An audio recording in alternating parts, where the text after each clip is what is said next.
तो टेट का नोटिफिकेशन हुआ है। इस नोटिफिकेशन में आप ये देखेंगे जो कि टीचर एलिजिबिलिटी टेस्ट है ये, जिसमें डीएलएड और जो बीएड किए हुए लोग हैं उनके लिए यह मौका है कि वो इस जो टीचिंग एलिजिबिलिटी टेस्ट है उसमें पार्टिसिपेट करें और आगे के लिए जो भी सुपर टेट होगा वो फिर एलिजिबल होंगे जब पास हो जाएंगे। पास होने का क्राइटेरिया जो रखा गया है वो 90 और 82 नंबर है, मतलब जनरल का 90 नंबर और ओबीसी का 82 नंबर है। इस सिलेबस में आप ये देखोगे कि 5 टॉपिक आते हैं, 5 सब्जेक्ट आते हैं। अगर हम प्राइमरी लेवल की बात करें तो जिसमें कि एक सीडीपी और ईवीएस हिंदी और एक आपका इन्वायरमेंट, ये तो 4 सबके लिए कॉमन ही है।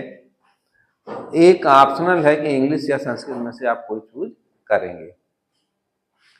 तो मैं आज इस चैनल के माध्यम से आपको एक कंटिन्यूअस क्लास सीडीपी शुरू कर रहा हूँ और सीडीपी के सिलेबस में एक मिनट का मैं थोड़ा सा आपको इसका जो मूल बिंदु है उस पर डिस्कशन करूँ कि आप देखेंगे कि सीडीपी जब पढ़ाई जाती है जो टेट के सिलेबस के अकॉर्डिंग, तो उसमें सबसे पहला जो एक बाल विकास या शिक्षा मनोविज्ञान एक टॉपिक होती है।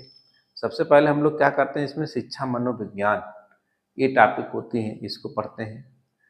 फिर इसके बाद एक हेरिडिटी यानी वंशानुगत है और तमाम ऐसे फिर अवस्थाएं हैं, शैशवावस्था से लेकर और किशोरावस्था तक का सिलेबस में हमारा रहता है।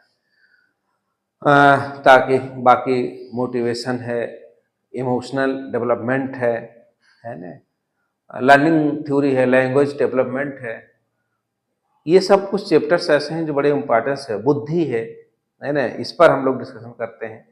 तो ये सब बड़े इंपॉर्टेंट टॉपिक हो गए। शिक्षण विधियाँ होंगी, लास्ट में चल के आपको हम पढ़ाएंगे। तो इसके माध्यम से आज हम कुछ आपको इंट्रोडक्शन करते हैं जो सीडीपी का जो एक पहला चैप्टर हमारा बनता है, जिसको हम लोग क्या कहते हैं, शिक्षा मनोविज्ञान, यानी कि एजुकेशन एंड साइकोलॉजी, शिक्षा मनोविज्ञान, ये हमारा एक पहला चैप्टर बनता है। एक इंट्रोडक्टरी ये चैप्टर होती है कि इसमें शिक्षा क्या है और मनोविज्ञान क्या है, इस पर हम लोग इसमें डिस्कशन करते हैं। तो आप लोगों को ये बताएं कि जैसे अगर हम शिक्षा की बात करें, देखें इसमें 2 टॉपिक है।